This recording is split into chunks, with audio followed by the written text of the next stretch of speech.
চাঁদপুরের ফরিদগঞ্জে বিশিষ্ট ব্যবসায়ী হাবিবুর রহমান সুমনের নেতৃত্বে তাম্রশাসন যুব সমাজের উদ্যোগে দেশ ও প্রবাসীদের সহযোগিতায় ত্রাণ সামগ্রী বিতরণ।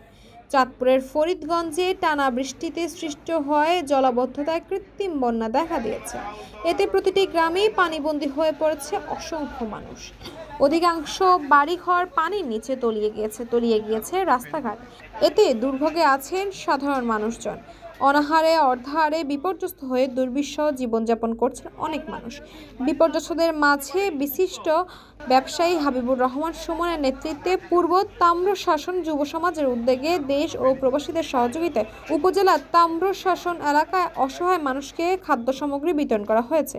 আমাদের তাম্রশাসন যুব সমাজের উদ্যোগে সবাই স্বতঃস্ফূর্ত উপস্থিতিতে সবাই নিজের উদ্যোগে সবাই বাড়ি ঘরে যারা বন্যা দুর্গত আছে তাদের ঘরে ঘরে এই ত্রাণ সামগ্রী পৌঁছাই দিবে এবং আমাদের এই ত্রাণ সামগ্রীতে দেশি এবং বিদেশি প্রবাসী ভাইরা এবং দেশি ভাইরা আমাদের যুবক ভাইরা আমার সাথে সবাই সহযোগিতা করে আসলে আজকে আমরা একটা ভালো অবস্থানে আসতে পারছি। আমাদের ব্যাপক সামগ্রিক যোগাযোগ পরামর্শ আছে আমাদের ইউনিয়ন বিএনপির সভাপতি দুলু ভাই, ওনার পরামর্শ নিয়ে আসলে আমরা সবাই মিলে এই উদ্যোগ গ্রহণ করি এবং প্রত্যেকের ঘরে ঘরে আমরা চেষ্টা করবো যে আমাদের এই ত্রাণ সামগ্রী পৌঁছায় যাওয়ার জন্য।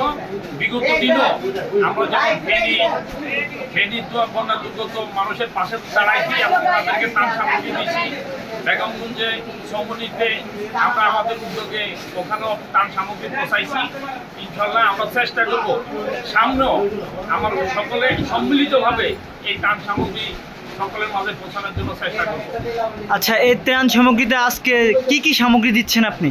আমরা দিচ্ছি 5 কেজি চাউল, 2 কেজি আলু, 1 কেজি পেঁয়াজ, 1 কেজি লবণ, 1 কেজি সয়াবিন তেল, 500 গ্রাম মশারি তেল।